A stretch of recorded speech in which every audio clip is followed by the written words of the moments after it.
Whoops. Okay, so today I'm going to be working on the bottomless pit page, and this is going to be a 1 of 2 page.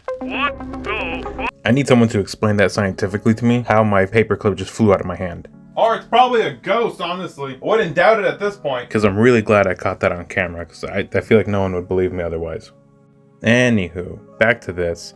I'm going to be doing a couple layers of gouache, and that's going to be my initial setup. Typically, I add white on top of the drawing so that it sticks out and pops out from the page. But for this page, I'm actually going to be doing the opposite. So the drawing itself is going to be darker, but the background, I'm going to be using a white acrylic to actually highlight it. And this one's going to be a little bit more on the tricky side, because you don't want to use too much of that white acrylic, because it'll defeat the purpose of having a weathered page. So I'm going to have to go back and forth a couple times with just a few light layers until I find a balance that I really like. Now, this is as far as I can take that white acrylic, because I'm starting to lose the drawing a little bit, and so that I don't really lose it, I'm going to go ahead and add in all the black outlines. And for this page, I'm mostly going to be using a 08 pen, and that's because I kind of want a more thicker outline for everything here. The drawing itself is not complex, but there's a lot of pieces to it, so you have to find a balance to have everything layered properly.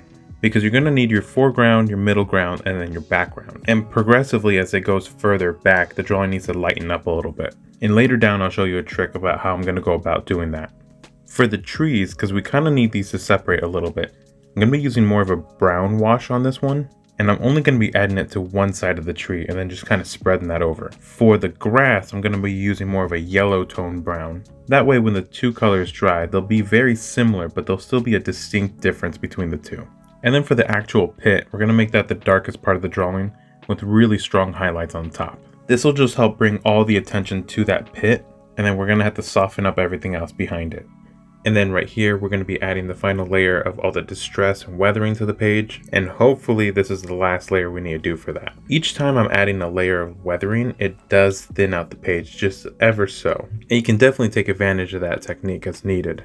Now right here, this is where I'm going to add a little bit of white wash on top of all the background pieces. And it might look a little strong right now, but once you let that dry, what it'll do is it'll kind of smear the background a little bit and lighten up all the dark spots. And it'll almost give it like a type of depth to the drawing. Because in real life, the further things get, the more hazier they look. And so we want to mimic that here as well. But we don't want to stray too far away from the official release drawing. We want to add a unique spin, but still keep the original intact. For the symbol, since there's so many here, I'm thinking a red Sharpie is going to be my best bet to keep everything intact. I found this blue pen. Let's see how blue it comes out.